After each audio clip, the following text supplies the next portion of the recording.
Hi there, can you hear me? Hi, Heather. Hi. Yes, I I can't can hear you. I can't seem to turn my camera on. Oh, okay. Let me see if I can do anything about it.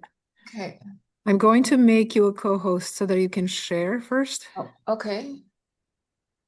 Yeah, it keeps giving me error messages. Failed to start the video. Yeah, I know you did. Ask to start. Oh, I only have option ask to start video. Let me see if that's gonna change anything. Did you get anything? I Any? did, and I clicked on start my video, and it looks like it did not start my video. Oh gosh. Okay. This is so Um. strange. This here, let's try that again. This Okay. happened when I was Zooming with my student. But yeah, it keeps giving me failed to start messages. Hmm. But then it was fine on someone else's Zoom. So I don't know what's going on. I thought with my student, I thought, well, it must be my camera. And then it was working with someone else. And I'm like, well, it's not my camera. Yeah. Yeah, I definitely cannot. Like, I click on it on the icon, and temporarily it becomes it like turns on and then it goes back to off. Okay, I'm gonna try video settings. Uh, blah, camera. Yes, not seeing any video information. Make sure that your webcam is plugged in. It is. Check the video selection above to use the correct webcam. It is. Ensure your webcam is not being used by another application. Thank you so much. Connect your webcam to a different USB port. Restart your computer. Oh, come on. Restart I'm your computer. I'm not restarting my computer. It'll take a year. Okay, I'm gonna call and just see if the IT has any ideas while Okay. you are trying to on your end. Okay.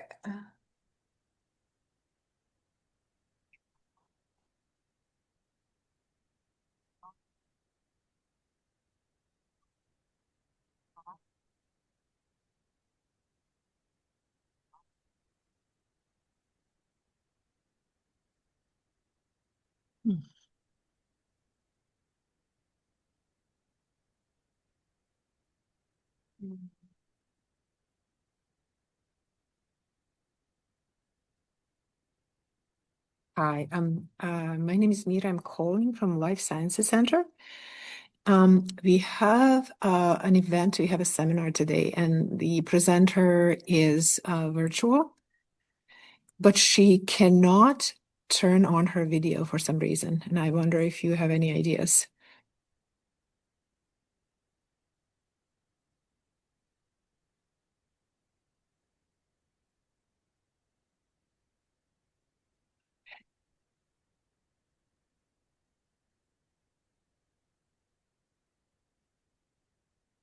Uh-huh. Uh-huh. You don't think it's something that we can do on our end?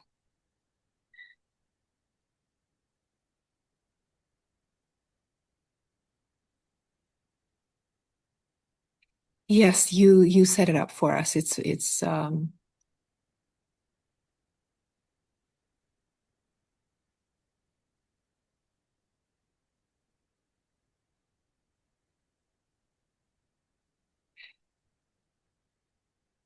yeah, it's ours. It's the Faculty of Medicine's Zoom, if that's what you're asking. Yeah.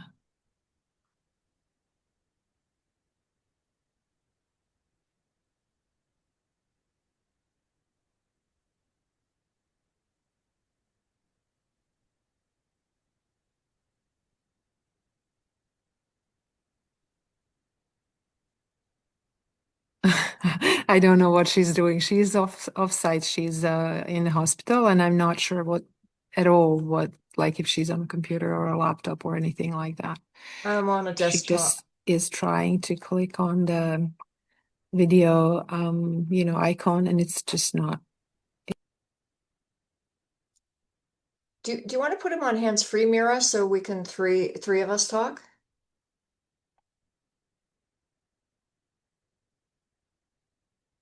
Now I can't hear you.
Heather, can you hear me? Yeah, I just signed off and then signed back in and to see if that fixed it, but it did not. So I Hello? can, Oh, hi, can't you hear me? Heather? Now you can't hear me either. No, no, no. It was on my end. I'm so sorry. When I was Okay. talking to them, I actually muted myself. I still can't see you. Yeah, I Um, know. I so mean, every time one, you do something, it gives me a button to press that says start my video, which I do, and then it gives me a message saying oh, can't here start. you are. Oh my God. Wonderful. I am so annoyed by technology. It Welcome is to the so club. annoying. Every This time is we have this not the seminar. first tech issue today. Okay, let's just quickly tr see if you can share and what we can see here. Sure, I'm just going to turn up my volume a bit. How's my volume for you? It's it's okay, but I don't hear you actually in the room, so I'm not Oh, sure. okay. Let's try also share my system audio. You Okay, guys don't hear anything, right? What is can you hear? going on? I know. Can you hear me now in the room? I can hear you, but I'm on my laptop. Oh my God. I don't think they can hear you. Choose what to Okay, share. see if you can share. Okay, I'm going to try and share. Come on, entire screen. Window for the sharing participants. Okay. I'm screen sharing. Excellent. Why can't I see my slides? Okay, can you see my slides? Mira? Yes, I can see your slides, but we still don't hear you in the room, Oh, which that's I'm so not sure annoying. what's. I mean, I can hear you, but the room doesn't hear you. So I'm not sure what's going on here. Hold on a second. Let me see if I can figure. I don't do very many of the virtual presentation. Oh, you're here. Right.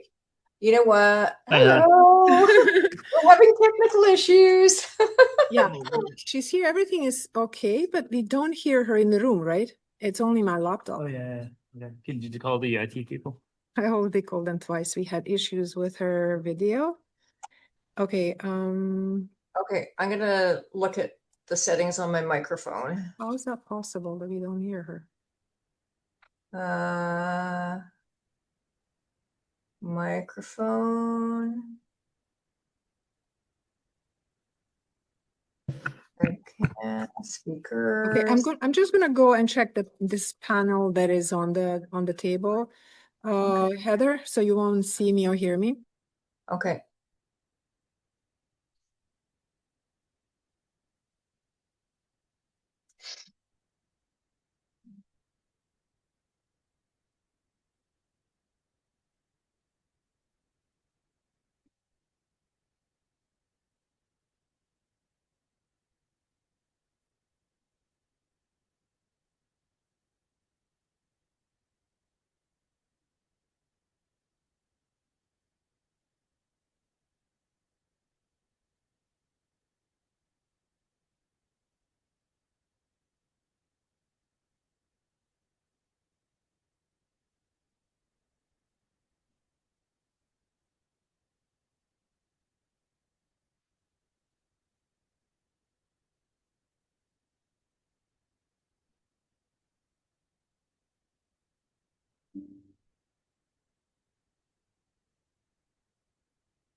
Heather, can you hear me? I can, yeah. Can you hear me? Yes, but it's telling me. I'm trying to send you a message and it's telling me you're not in a meeting, which of course you are. I can see you. Heather is not in a meeting. Okay, let's try this. Caitlin, any ideas? Are you a tech wizard? Who are Yes, hi Oh, there. Caitlin and Lily are on the call. Seminar that's supposed to I start think it's now. probably an issue with the speakers at LSI, not your settings. Sorry, I can hardly Yeah, unfortunately. hardly hear you. He's presenting remotely from Zoom. Is this better? In the room. We really need someone. No.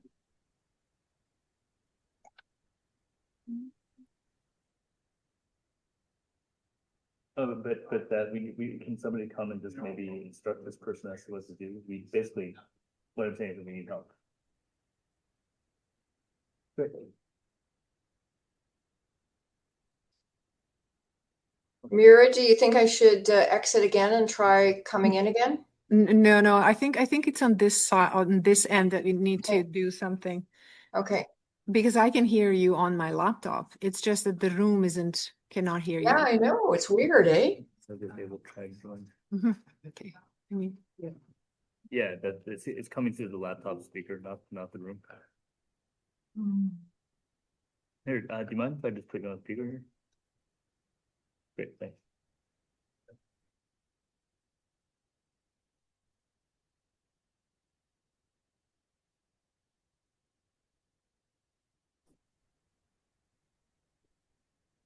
Oh, I was just gonna say, should I phone you?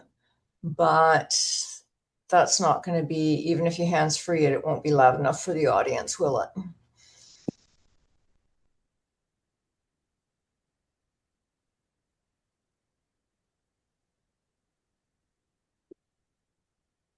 Hmm.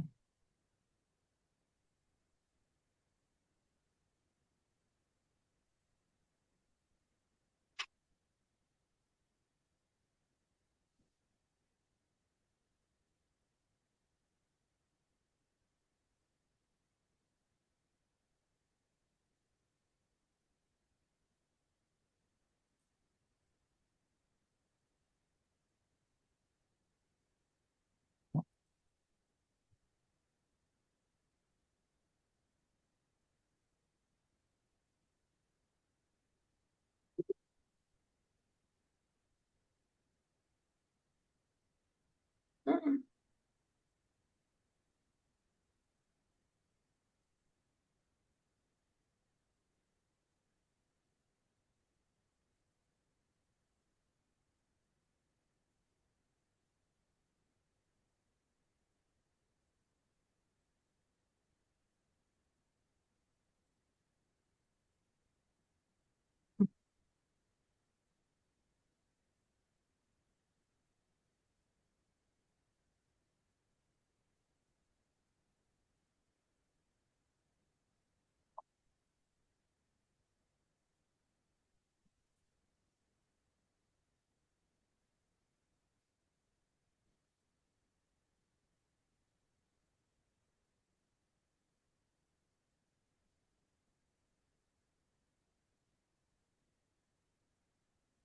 So I'm just looking at all the settings on my microphone, and it's all kind of doesn't make sense to me. don't worry. I think Heather that it's on our end that something needs to be done. Someone's coming. Okay. Thanks. Yeah, somebody's coming here right now. So Okay. give us a minute. Okay. Thank you so much. Yeah, lucky thing we logged in early, eh? Yes. We should have done it at 10:45 or Yes. 11:45. You're right. I got the timer on you. I'm glad that you could make it, you know. Yeah, well, better an hour early than an hour late, right? True. She thought it was at 12. Oh, really? Okay, let's see.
Dr. Leitch, Hold on one Yeah. moment.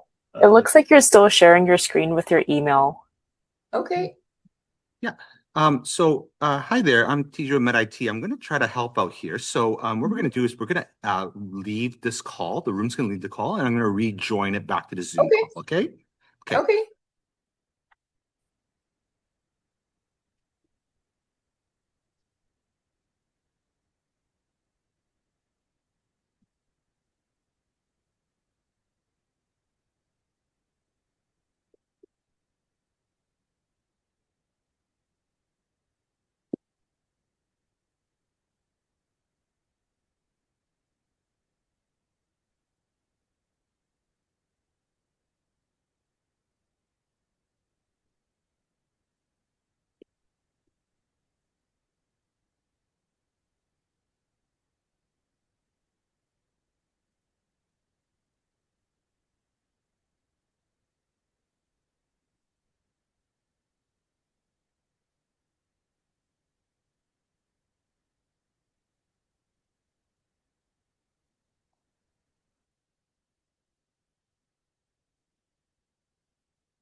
So it looks like the people online can hear me, but it's just the people in the room that can't.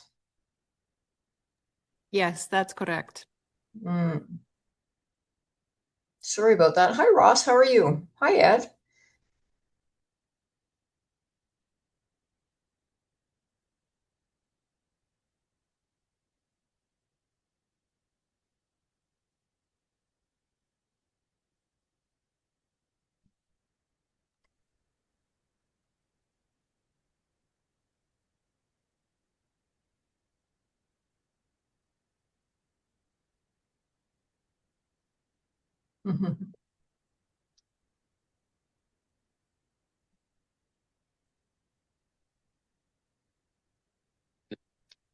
Hello, can you hear me now? Yes, we can hear you now. Well done. Yes. Right now seems like you're still sharing your computer screen. Are you trying to share a presentation right now? I am. We're seeing the Zoom side of it. Yeah. Do you want to stop sharing and then reshare the screen that you're trying to present? Sure. Yeah.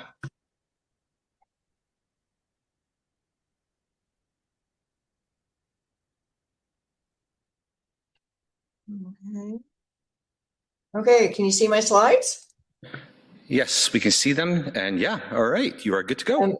Amazing. Thank you so much.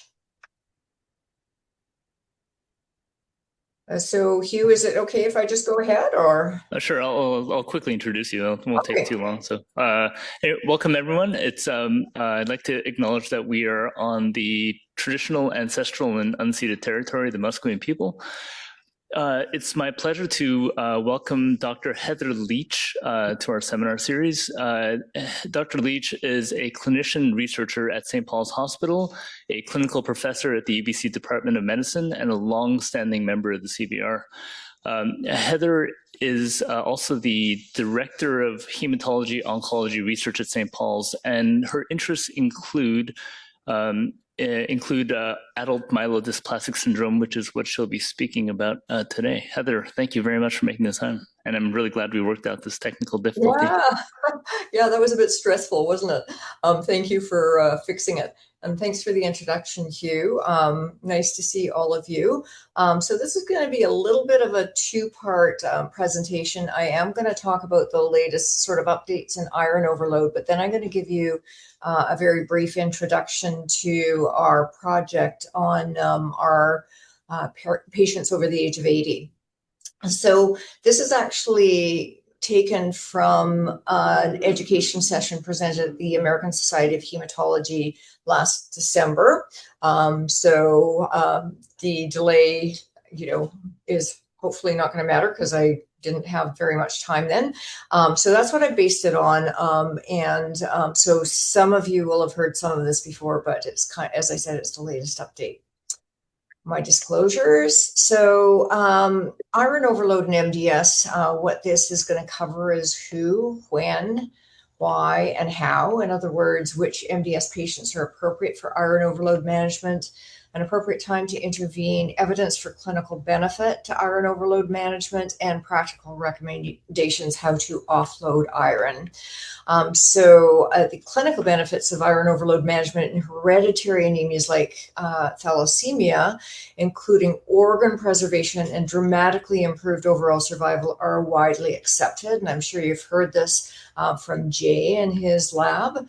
MDS patients are older, they may have comorbidities, and treatments to extend survival are frustratingly limited despite multiple attempts to develop agents. The clinical benefits of iron overload management were more challenging to demonstrate because of these factors, but current prognostic systems identify MDS patients with reasonable life expectancy who may benefit from iron overload management.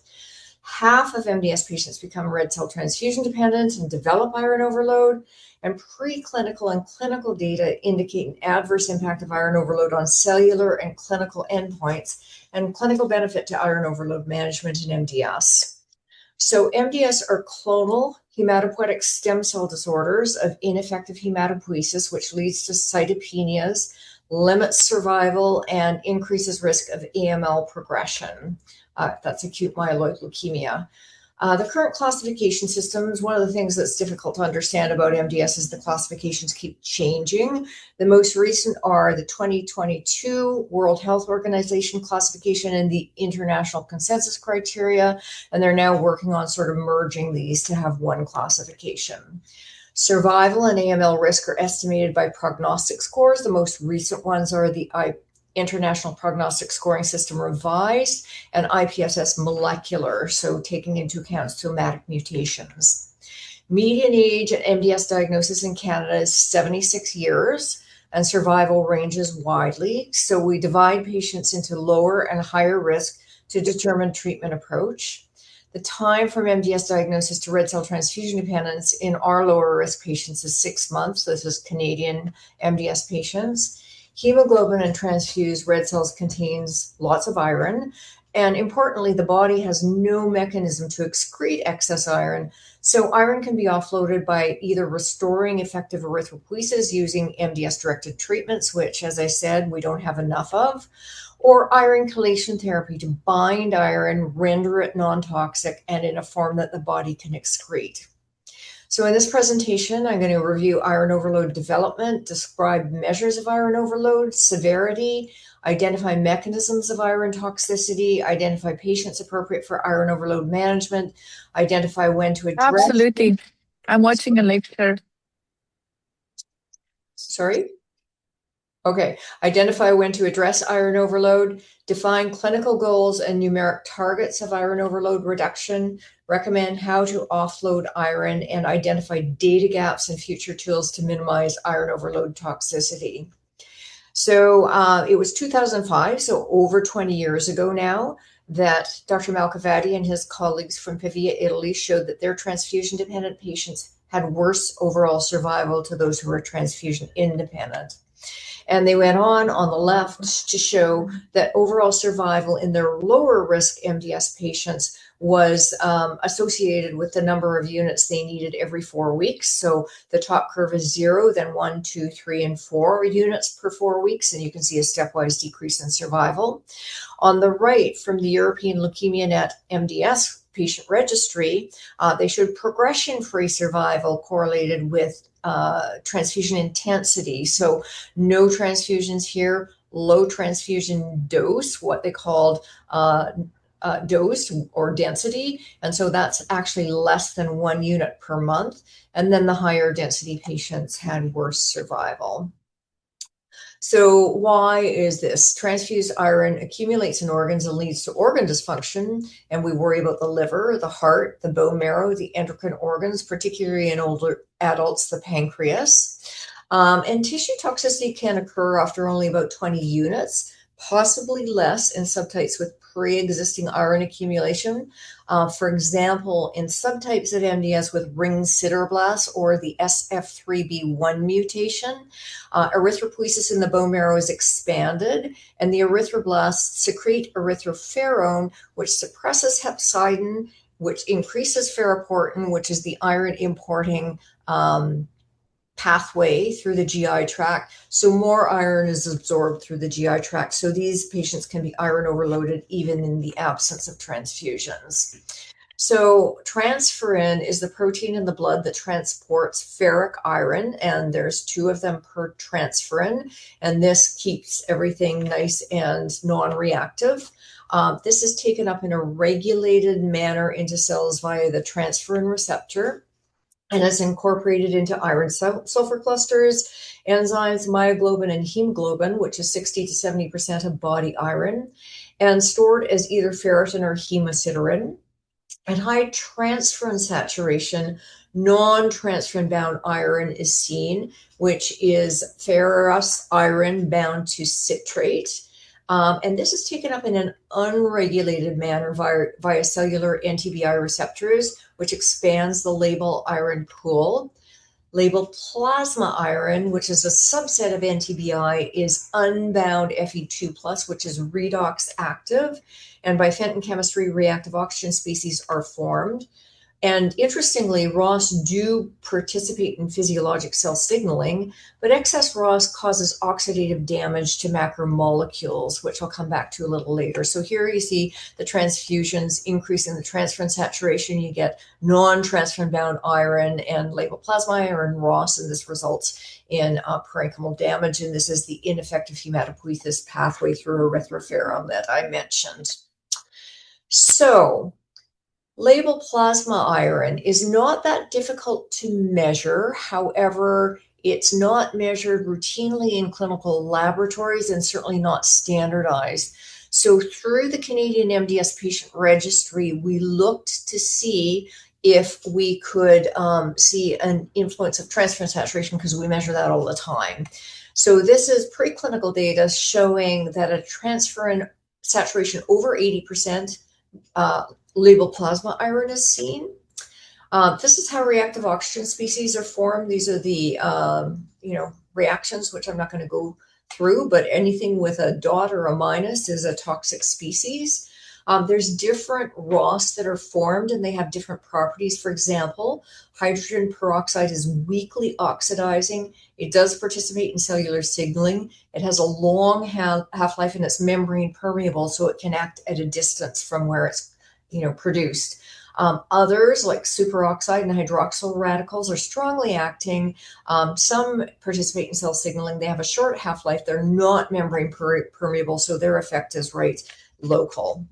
And so ROS can affect lipids, proteins, and nucleic acids. So being scientists, you can appreciate that that can have consequences for cells.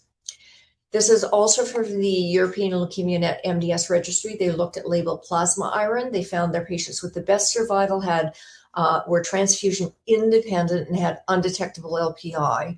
Those with the worst survival were transfusion dependent and had detectable LPI. And the other 2 groups had an intermediate survival. So it does seem to be clinically relevant. So in terms of measuring iron overload, there's really been no sort of agreed on criteria. From the Japanese in 2008, they defined iron overload by ferritin level, which is not so accurate because ferritin can be influenced by a number of factors and also by organ dysfunction. I've added here transferrin saturation or labile plasma iron, so detectable LPI or transferrin saturation over 80% defined severe. And we also have MRI imaging of iron overload in the organs. And so these are the number of seconds. So in the liver, this correlates to normal iron, mild, moderate, and severe. And also, so I've got a bunch of arrows here, also cardiac dysfunction or hepatic dysfunction and definitions of those. So just to give you an example, this is a case of my colleagues, 75-year-old man with seronegative arthritis, fatigue, and hemoglobin of 95, normal for males being 135. Bone marrow biopsy shows MDS with ring sideroblasts and SF3B1 mutation. His IPSS molecular is low risk, which gives a median overall survival of 6 years. Ferritin is 1500, transferrin saturation 40%. He's transfusion independent. His EPO level is 120, which portends a good response to EPO therapy, so he's going to start EPO treatment.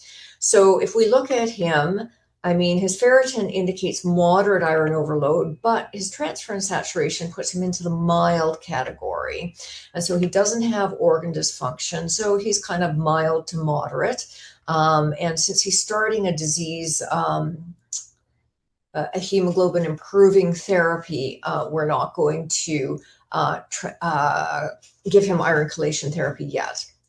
So 6 years later, he's age 81. He remained transfusion independent on EPO for 4 years and 2 additional years to luspatercept, another medication we use to treat MDS, which is not available in BC, which is very annoying, but that's another topic. He requires 2 red cell units every 4 weeks. He has a repeat bone marrow biopsy. And so when they have a clinical change, such as developing transfusion dependence, we do want to do another bone marrow biopsy to ensure that they haven't progressed to a higher risk MDS, because we treat that differently. So he still has moderate low risk, which is a median overall survival of 4.6 years. Ferritin now is 2,700. Transferrin saturation is 85%. His renal function is normal, which is important in the type of chelator you choose. So he now falls into the severe iron overload category. So this is when we would start to chelate him. Why would we do it? Studies of iron overload and iron chelation therapy in MDS largely include lower risk patients. There's limited data in the non-stem cell transplant setting in higher risk MDS showing feasibility, but shorter survival and other factors make a benefit of chelation more uncertain. So we recommend to consider chelation when patients become transfusion dependent, transferrin saturation approaches 80%, labeled plasma iron is detectable, organ dysfunction from iron overload is occurring, life expectancy is greater than 3 years, which in the IPSS revised is, sorry about that, the machines have a mind of their own, lower risk or lower risk IPSS-M. So if high transferrin saturation or organ dysfunction occurred while he's transfusion independent, we could do phlebotomies, which would offload iron over time, however, would not suppress labeled plasma iron. So we would start deferasirox, film-coated tablet. This is the oral chelator at the usual starting dose. So 6 months after starting deferasirox, his platelets, which were 65, increased to 125. His neutrophils, which were 0.8, increased to 1.5, and his red cell transfusion requirements decreased by 50%. So what's up with that? So oxidative stress results in multiple cellular consequences, including activation of the NLPR3 inflammasome, which is thought to be responsible for many of the key features of MDS. It also results in DNA mutations and cell death. In hematopoietic stem and progenitor cells, these events contribute to cytopenias and possibly malignant progression. And cytopenia improvements, interestingly, are reported with all chelators. The mechanisms of hematologic improvement are investigational, but this is from the EPIC trial of deferasirox in MDS. So 22% had an erythroid response, 13% platelet response, and 22% neutrophil response. And this is at 1 year here. So the neutrophil responses had been lost. The platelet responders, still 80% were responding, and 60% of the erythroid responders. This is a number of studies with deferasirox showing response rates anywhere from 11% to 45%. And in this study, they saw transfusion independence at 1 year in 12% of patients. And this was actually the course of the first patient I ever treated with iron chelation therapy. Within 6 weeks, he became completely transfusion independent, and it blew my mind. So it made an impression on me. So the median time to erythroid response with deferasirox is 3 months. With deferoxamine, the infusional chelator, it's 9 months, and I'll come back to that and talk about why that may be. And erythroid responses have also been reported with deferriprone, another oral chelator, which is usually used in hemoglobinopathies patients, but has been used in some MDS patients.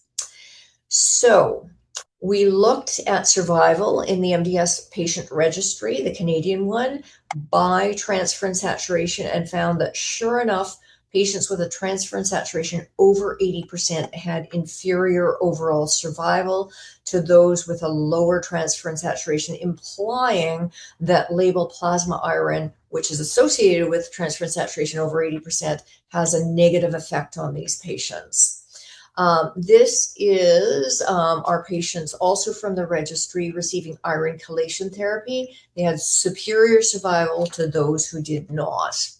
We also found that patients with a transferrin saturation over 80% had inferior cardiac death-free survival compared to those that did not.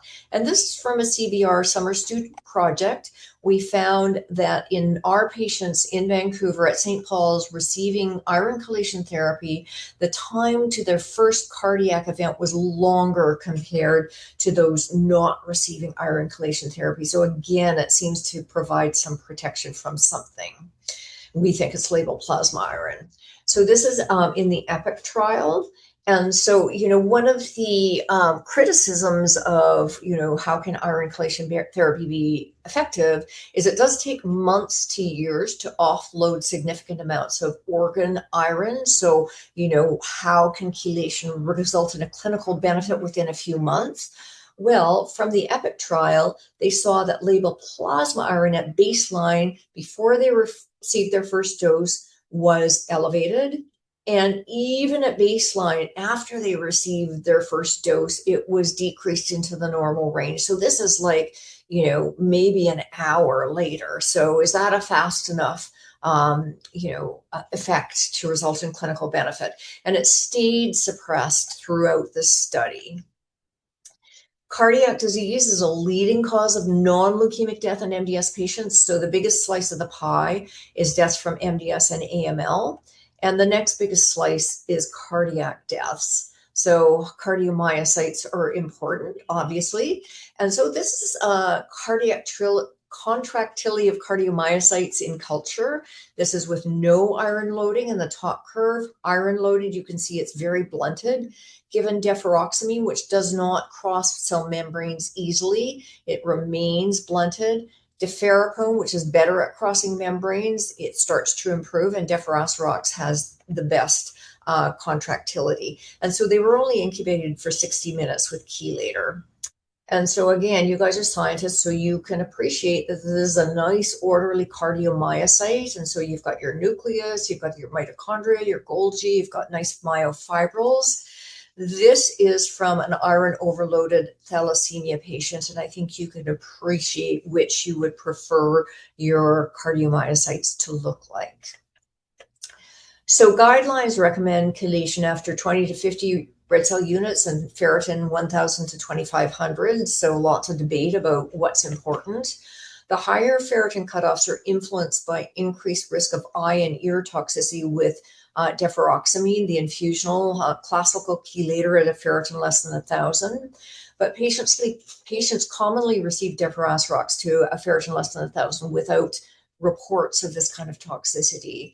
So we consider the rate of iron accumulation, pre-existing organ dysfunction, and oxidative stress indicators when making decisions. And for many, starting chelation, moderate iron overload would be reasonable, with the iron chelation type and dose limited, possibly by side effects and pre-existing comorbidities.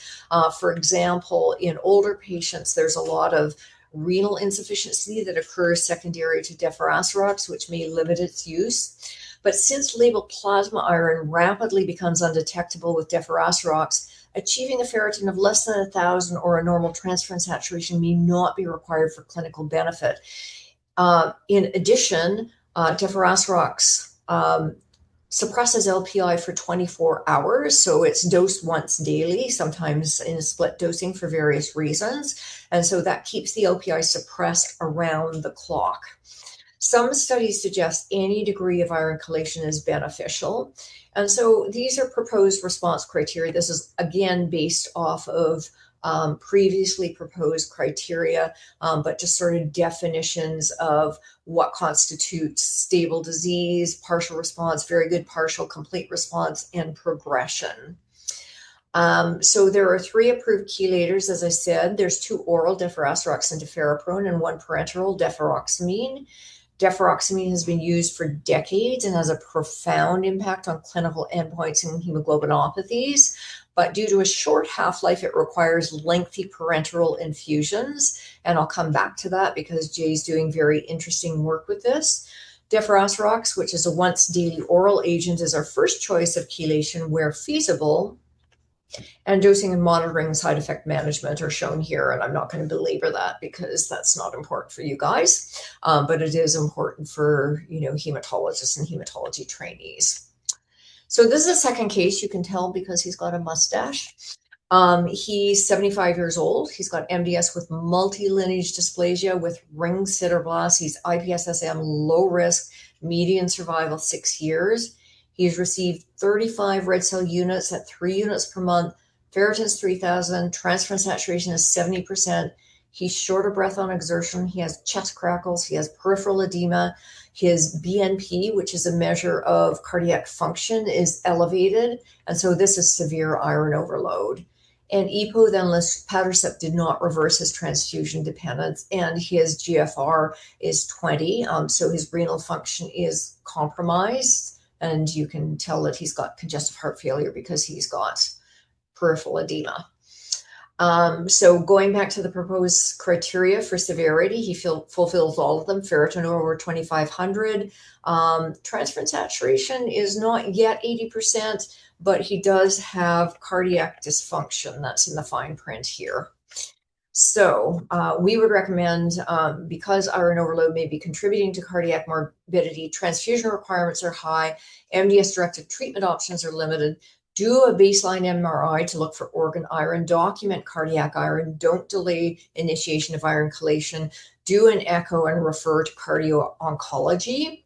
So for GFR less than 40, deferoxamine is contraindicated. So the options are deferoxamine and deferiprone. Deferiprone is off-label use in MDS. It does have a shorter half-life. As I mentioned, it's given 3 times per day, but it has superior cell permeability to deferoxamine, and it does chelate intracellular iron. So although we prefer to start with 1 chelator at a time, I think that we could start with 2 in this guy. Combination with deferoxamine may potentiate cellular iron egress by a shuttle effect. In other words, the deferiprone goes into the cell, it grabs the iron, it comes out, and the deferoxamine takes it away. And the deferiprone goes back in, and so on and so on.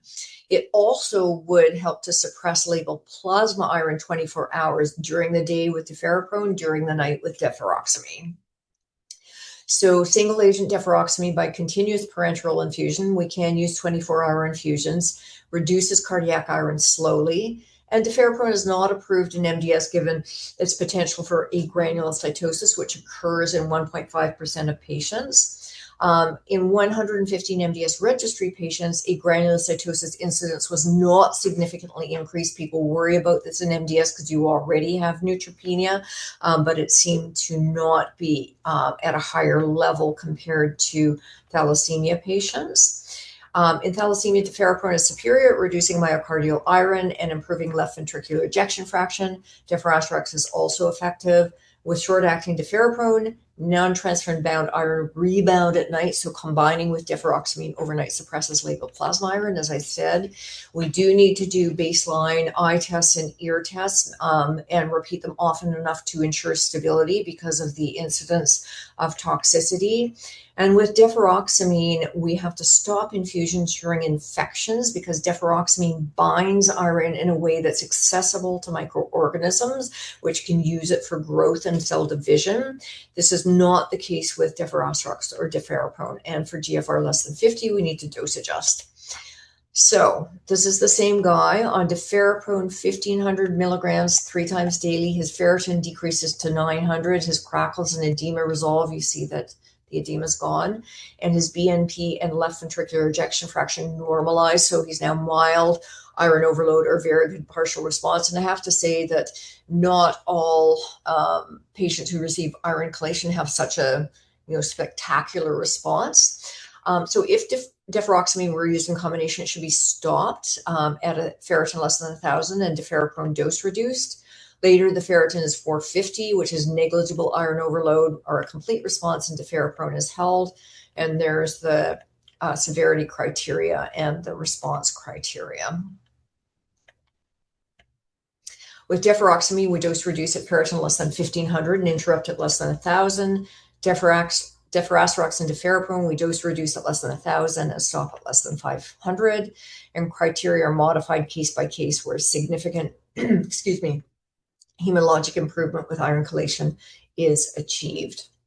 So to summarize this part of my talk, endpoints around iron overload and MDS that have been addressed in clinical studies. And ideally, we would like to have randomized controlled trials that show superior overall survival.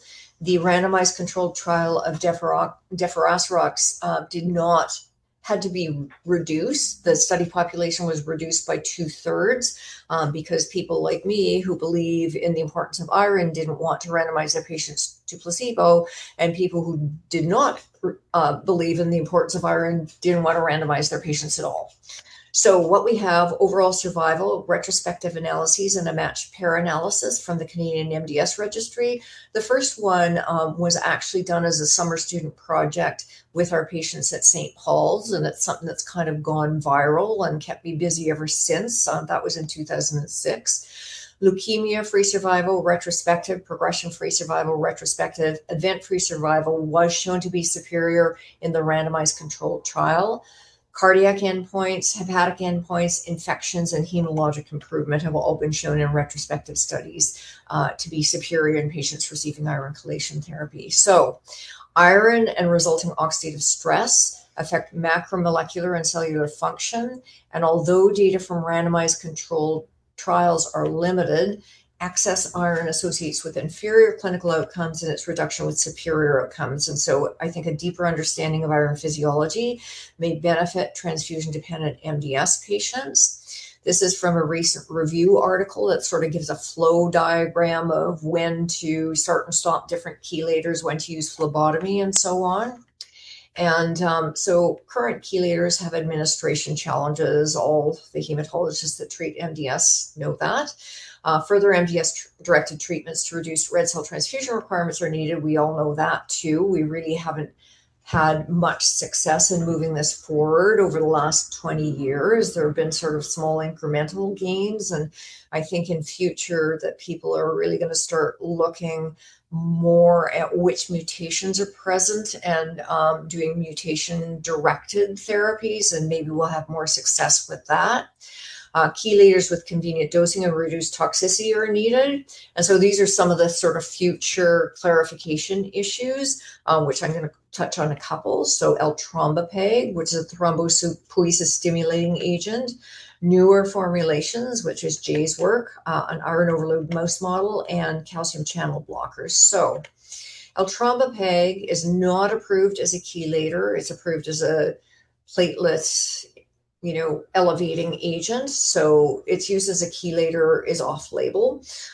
So we kind of have to apply for it as to improve the platelets. But in a preclinical model, this is from a student in John Porter's lab who's now got a staff position in Toronto, L-trombopag doses too low to increase platelet counts synergized with other chelators and offloaded organ iron. Also, in 315 patients with bone marrow failures, such as aplastic anemia, treated with immunosuppressive therapy, which is the standard therapy, plus L-trombopag duration correlated with ferritin reduction regardless of IST response or degree of initial iron overload. It's really convenient in that it's oral once daily. You don't need to adjust for renal impairment. You do need to monitor liver function tests, but it's actually easier to use than deferasrox.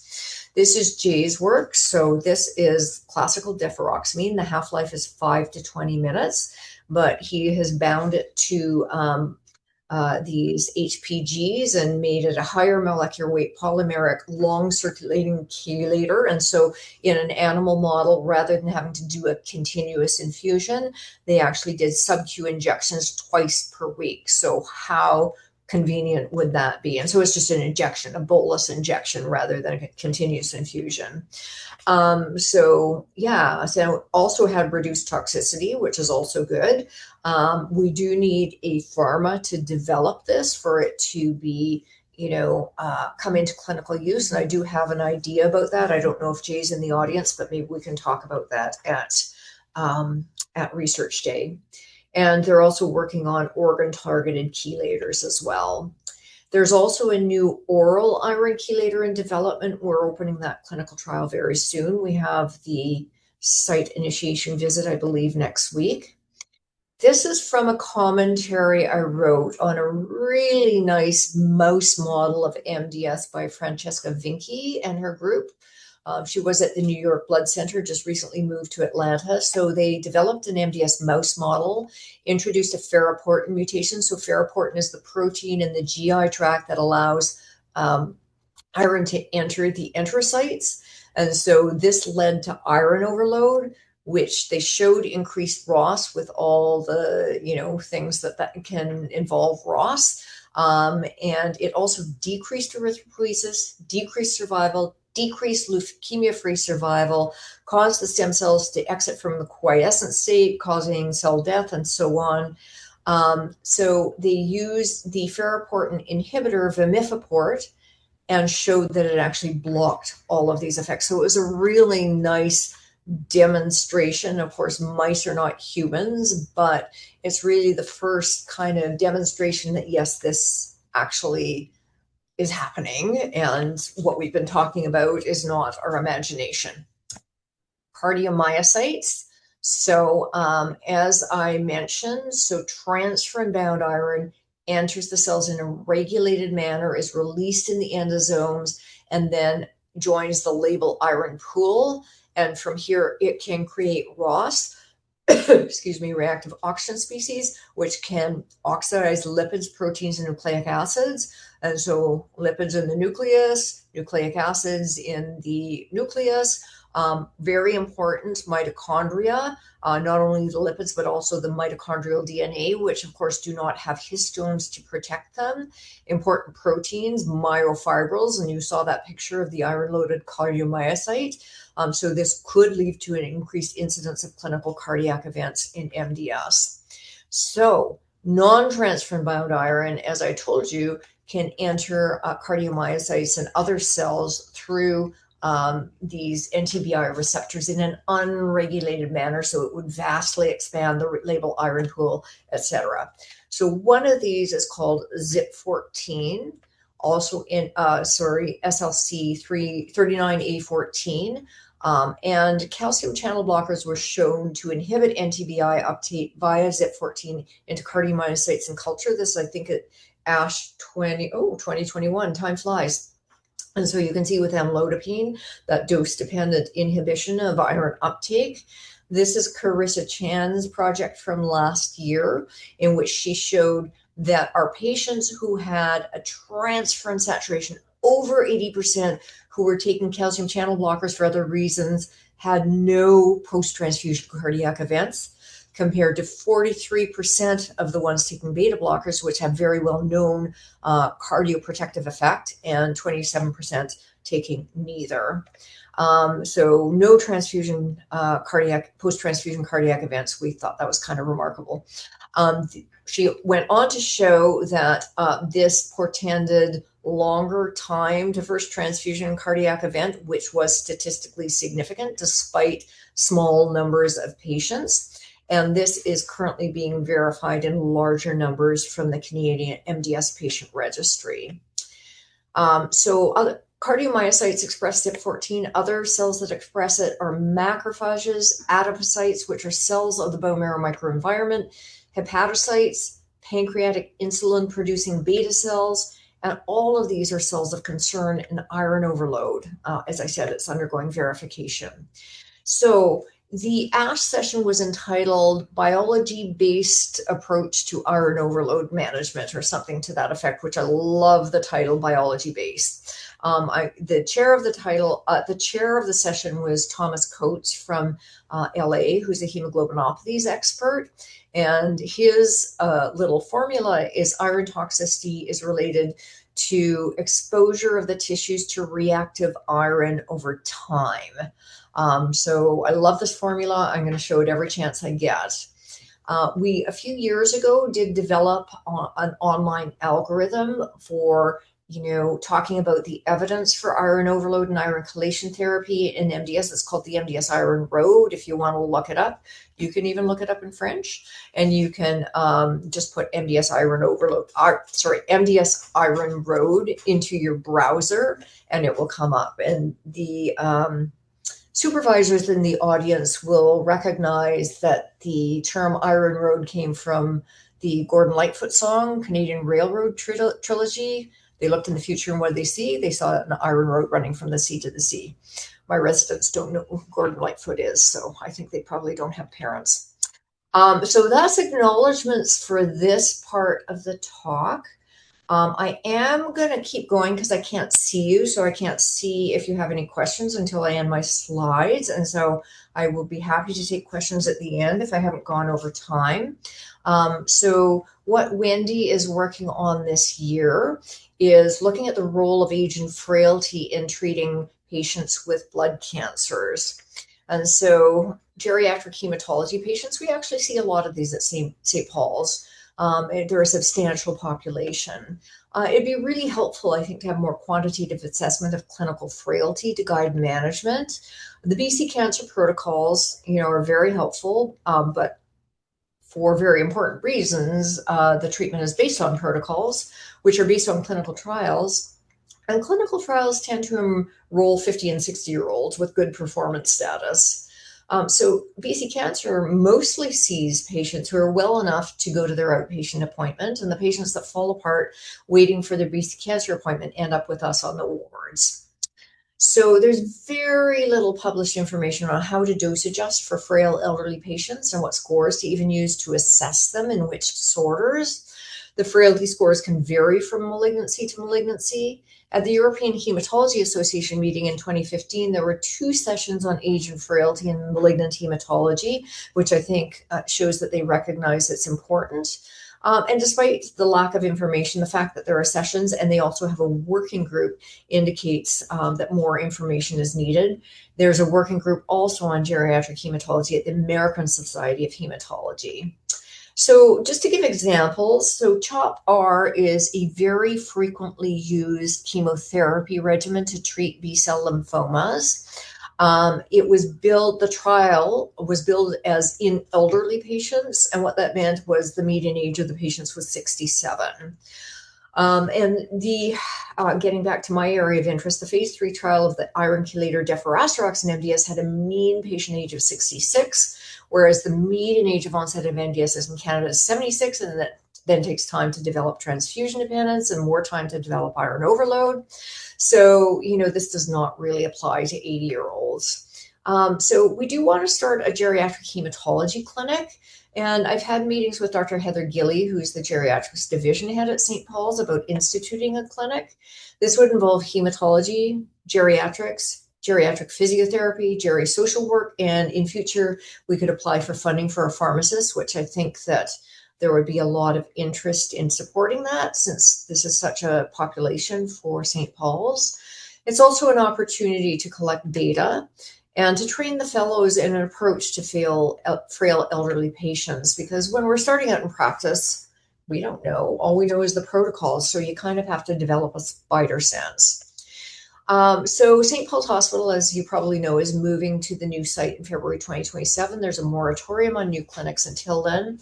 So this summer, we're conducting a feasibility study of screening for clinical frailty in our patients with blood cancers age 80 and over.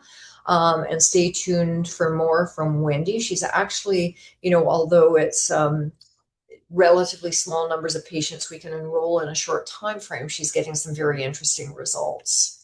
This is one of the frailty scores that is used, which is quite easy to use. You just sort of circle what the patient looks like. And so I'll just close with, these guys are not the same as these guys. So you have to take their relative ages and their comorbidities into account. In case you're interested, their names are Statler and Waldorf. I had to look that up. And of course, you all know Ernie and Bert. So that's all for me, and happy to take questions. And we've got a few minutes.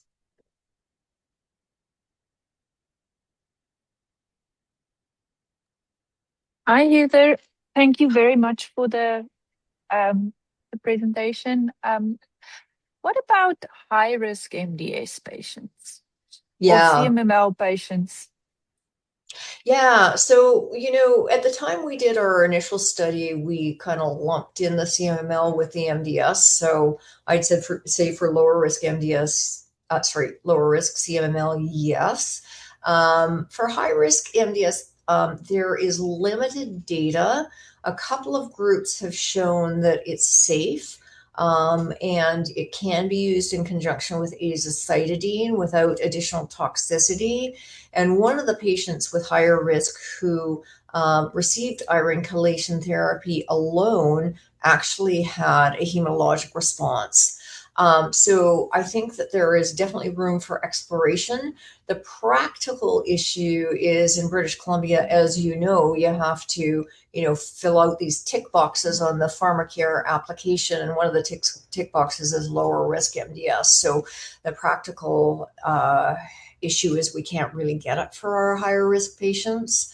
I have had more than one patient progress to higher risk while they're still on chelation, and so I just continue it because I don't necessarily confess straight away that they are actually higher risk now. But yeah, it's kind of a practical issue. The other thing I'd love to be able to do is I'd love to be able to add some L-trombopag to, people's chelation is so much better tolerated than the other chelators. And we do know that at least in animal studies, it does have that sort of synergistic effect with other chelators. It would be great to see a combination trial using L-trombopag and other agents, but L-trombopag is now generic, so I doubt if there's going to be a lot of interest from pharma in conducting that trial. Thank you for the interesting talk for a non-clinician.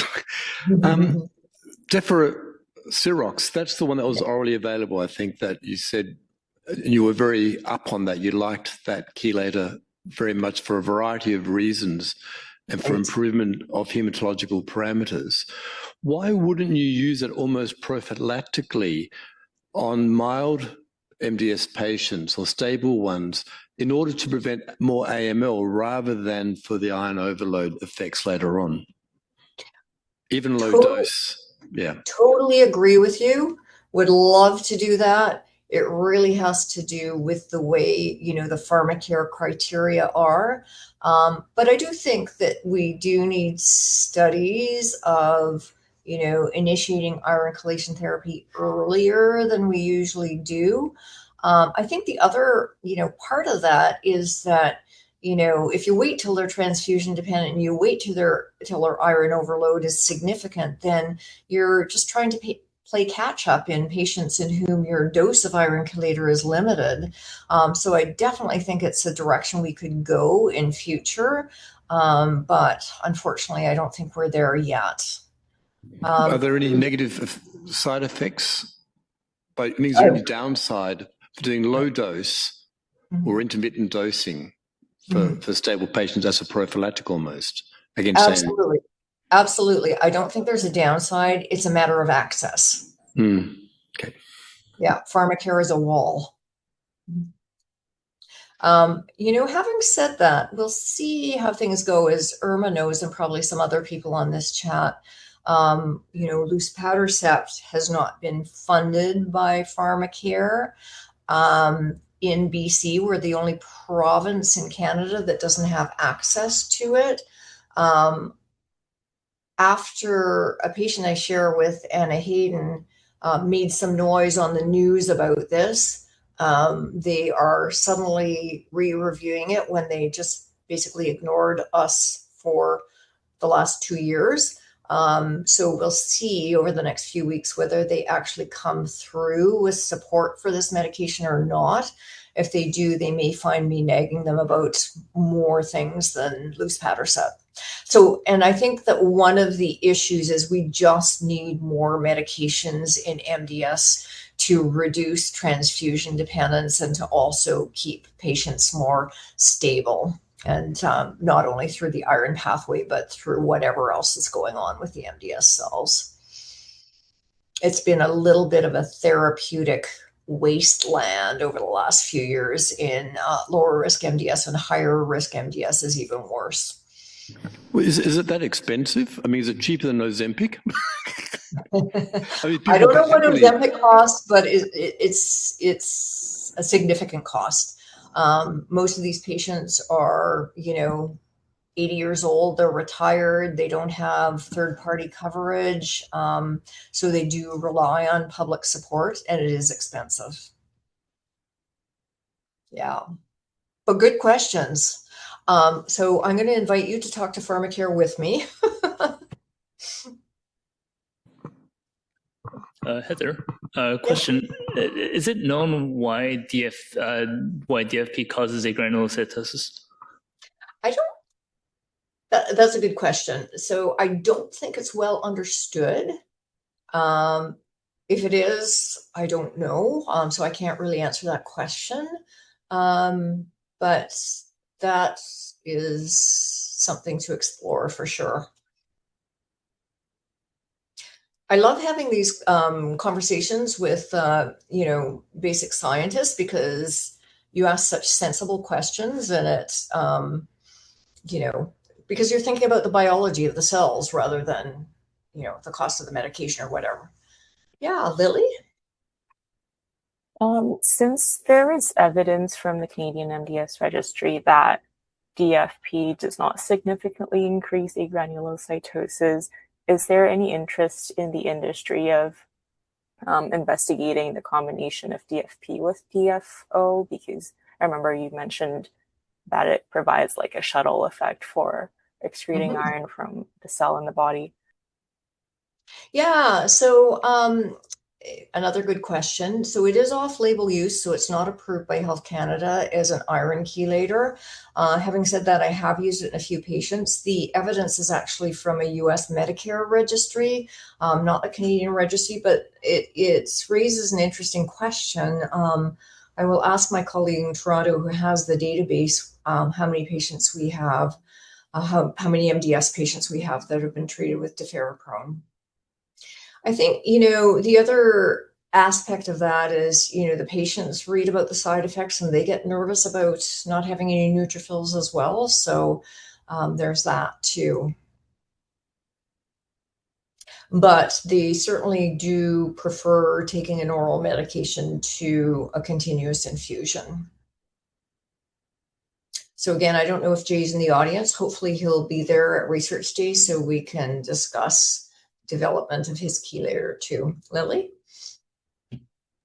This is a slightly unrelated question, but what do you see as barriers to widespread adoption of the proposed iron overload severity criteria and the chelation response criteria?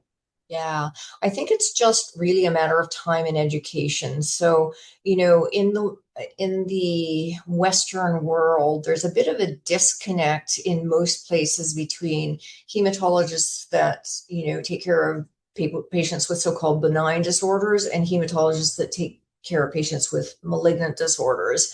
And so, St. Paul's is really one of the few places in North America that sees the entire spectrum of hematology. So I think it's for that reason that my senior colleague, Linda Vickers of the Vickers Neiman Fund, could you excuse me for 1 second?